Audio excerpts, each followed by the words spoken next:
వాగర్ధావివ సంపృక్తౌ వాగర్ధ ప్రతిపత్తయే జగదః పితరౌ వందే పార్వతీ పరమేశ్వరౌ.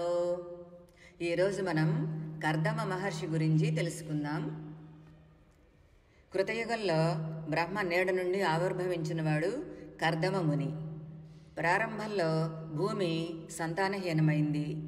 భూమి చాలా పెద్దదయ్యి అనుభవించడానికి ప్రజలు లేరు.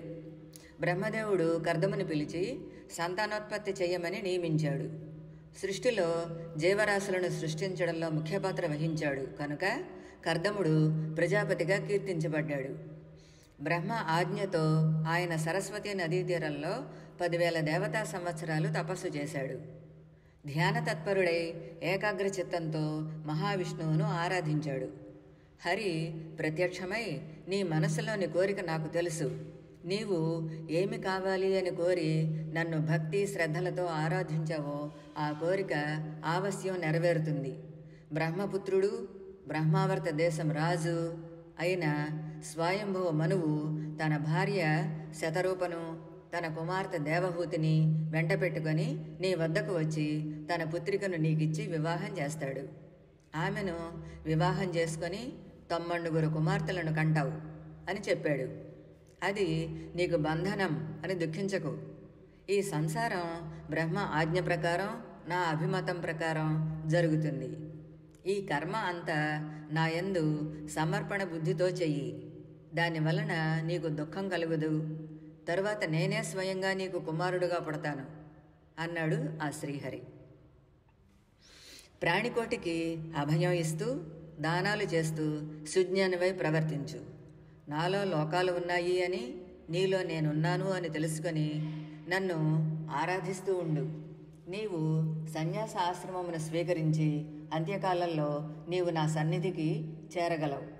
నీ తేజస్సు వల్ల నీకు కుమారుడనై నీకు తత్వముల స్వరూపమును వివరించే సాంఖ్య తత్వ శాస్త్ర విద్యను బోధిస్తాను. అంతేకాకుండా సర్వమును ఆత్మయందు ఆత్మరూపముగా నన్ను దర్శించగలవు. ఈ విధంగా విష్ణువు కర్దమ మునీంద్రునకు వివరించి అతడు చూస్తూ ఉండగానే బిందు సరోవరం దాటి వైకుంఠమునకు చేరాడు. దేవతాశ్రేష్ఠుడైన విష్ణువు సంతుష్టాంతరంగుడై కర్దముణ్ణి కరుణార్ద్ర దృష్టిలతో చూసినప్పుడు ఆయన కన్నుల నుండి రాలిన ఆనంద బాష్ప బిందువుల సమూహం నేలపై పడి సరస్వతీ నదిని చుట్టుకొని ప్రవహించి బిందు సరోవరం అనే పేరు వహించింది. స్వయంభువ మనువు తన భార్యతో కూడి పెండ్లికి ఎదిగిన తన బిడ్డను వెంట పెట్టుకుని బయలుదేరి ఆ బిందు సరోవరాన్ని చూశాడు. సరోవరం పక్కనే కర్దముని తపోవనం ఉంది. అది ఎంతో ఆహ్లాదకరంగా ఉంది. ఆయన ఆశ్రమం సందర్శించి భక్తిభావంతో నమస్కరించాడు. స్వయంభువ మనువును తన అతిథిగా భావించి అర్ఘ్య పాద్యాదులతో ఆనందింపజేశాడు. తరువాత కర్దమునితో, నా కుమార్తె అయిన దేవహూతి నీ చరిత్ర అంతా విన్నది. నిన్ను తప్ప వేరెవరిని వరించను అని ప్రతిజ్ఞ చేసింది. దీనికి ఏదో కారణము, దైవ సంకల్పము ఉంటుంది. నీవు ఈమెను వివాహం ఆడు అని అడిగాడు. నీ కుమార్తెను వివాహం చేసుకుంటాను, కానీ సంతానం కలుగగానే వెళ్ళిపోతాను. నీ కుమార్తెను అడుగు, దానికి సమ్మతిస్తేనే నేను వివాహం చేసుకుంటాను అని కర్దముడు అన్నాడు. దానికి వారు అంగీకరించారు. ఆ విధంగా దేవహూతికి కర్దమునికి వివాహం చేసి మనుదంపతులు వెళ్ళిపోయారు. కర్దముడు దేవహూతిని అనేక పరీక్షలకు గురి చేశాడు. ఎప్పుడూ ఉదాసీనంగా ఉండేవాడు. దేవహూతి తన యావత్ శక్తిని ఆయన సేవకు ధారపోసి నిరాహారిగా ఉండి కృంగి కృషించింది. ఆ సమయంలో ఆమెను చూసి, నాకు నీవు తపస్సు లాంటి సేవ చేశావు, నీకు సమస్త భోగాలు లభిస్తాయి, సుఖంగా ఉండు అని వరం ప్రసాదించాడు. దానితో ఆమెకు యవ్వనము, అనేక సంపదలు లభించాయి. ఒక దివ్య విమానం, దివ్య భవనాలను సృష్టించాడు కర్దముడు. ఆమెకు అవి ఏవీ కనబడలేదు అని చెప్పింది. అంటే ఆమె తన తపస్సు చేసే కాలంలో భౌతికమైన జడ పదార్థమును కోల్పోయింది. ఆమెను సమీపంలోని బిందు సరోవరంలో స్నానం చేసి రమ్మన్నాడు కర్దముడు. అలాగే అని ఆమె స్నానం చేసి వచ్చిన తరువాత తనకు ఉన్న ఐశ్వర్యం అంతా కనిపించింది. ఇద్దరూ కలిసి ఆ దేవ విమానంలో కాలగమనం తెలియకుండా అనేక లోకాలు తిరిగి 100 సంవత్సరాలు ఆనందంగా గడిపారు. శ్రీహరి ఆజ్ఞ ప్రకారం వారికి 90 కన్యలు జన్మించారు. ఆధ్యాత్మిక పరంగా ఇది నవవిధ భక్తికి తార్కాణం. అనంతరం సన్యసించడానికి సంసిద్ధుడై ఉన్న కర్దముని చూచి, నీవు వివాహకాలంలో ఇచ్చిన మాట ప్రకారం పుత్రికలను ప్రసాదించావు. నీవు లేకుండా నేను వీరికి ఎలా వివాహం చేయగలను? వారంతట వారే తమ భర్తలను ఎలా వెతుక్కోగలరు? అందుకని తమ కుమార్తెలకు తగిన వరులను అన్వేషించి వివాహం చేసి నాకు వేదాంత విషయాలు చెప్పగల కుమారుణ్ణి ప్రసాదించి నన్ను కటాక్షించు అన్నది. ఈ విధంగా దేవహూతి మిక్కిలి వేదనతో పలుకగా ఆలకించి కర్దముడు విష్ణుదేవుని వాక్యాలు స్మరించుకొని, ఓ మనుపుత్రి, నీకు అనఘుడు అక్షరుడు అయిన విష్ణువు కొలది కాలంలోనే నీ గర్భంలో ప్రవేశిస్తాడు. నీవు ఉత్తమ నియమాలతో ఈశ్వరుని గురించి తపస్సు చేయి. శ్రీమన్నారాయణుని పాదపద్మాలను నిండైన భక్తితో పూజించు. ఆయన నీ పూజలకు సంతృప్తి చెంది నీ గర్భమున నీకు పుత్రుడై జన్మించి నీ కీర్తిని విస్తరింపచేసి నీ మనస్సులో పుట్టిన అజ్ఞానము అనే ముడులను విడతీస్తాడు అని చెప్పగా దేవహూతి సంతోషించి విష్ణువును పూజిస్తూ కొన్నేండ్లు గడవగా కర్దమ మునీశ్వరుని తేజస్సును ధరించి దేవహూతి గర్భం నుంచి కపిల మహర్షి ఆవిర్భవించాడు.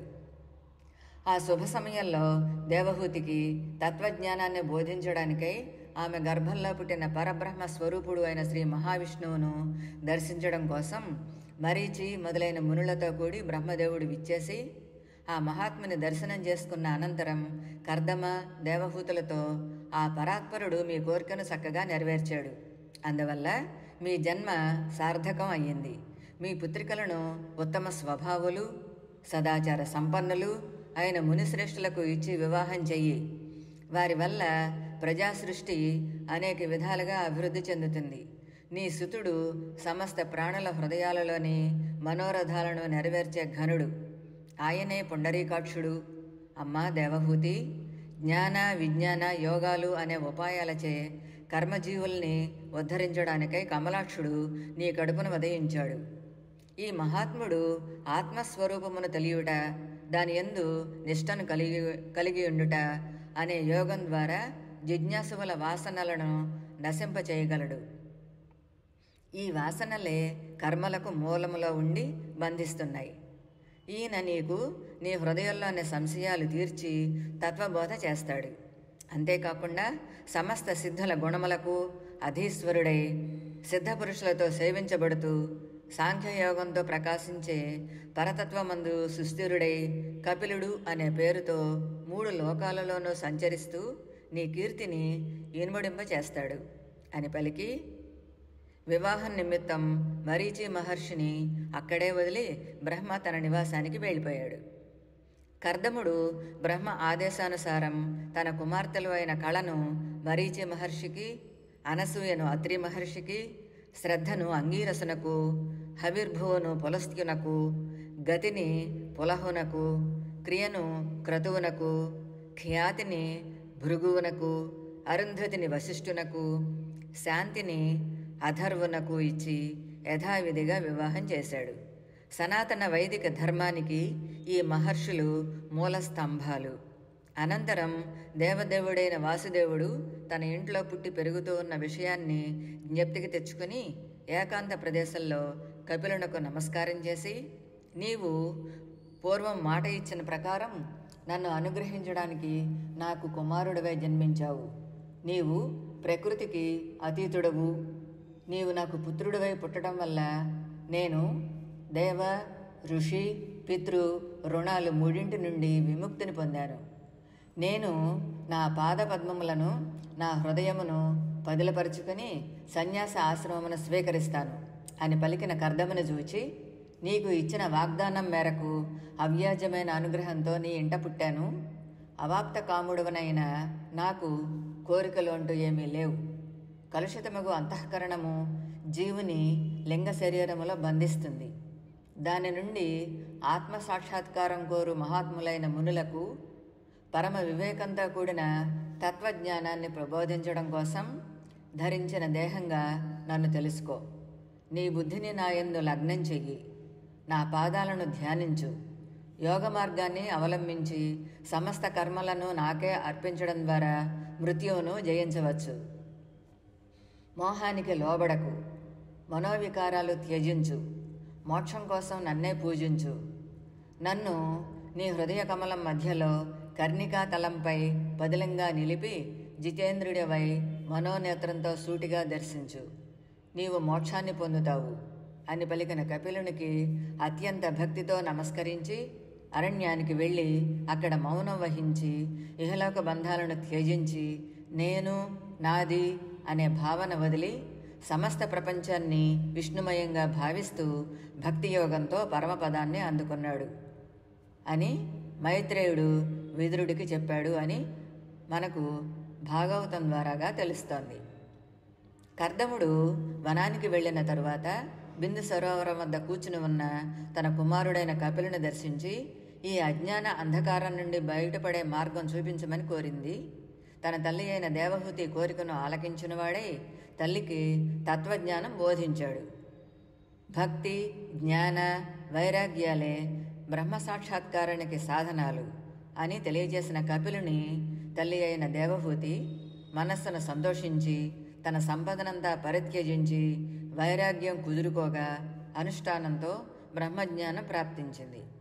మన దేశంలోనూ భక్తి ఉంది, కానీ సంప్రదాయ అవగాహన, ధార్మిక జీవనంలో శ్రద్ధ లేని అజ్ఞానంతో కూడి ఉంది. దీనికి ఒక్కటే మార్గం, అదే మన మహర్షుల స్మరణ.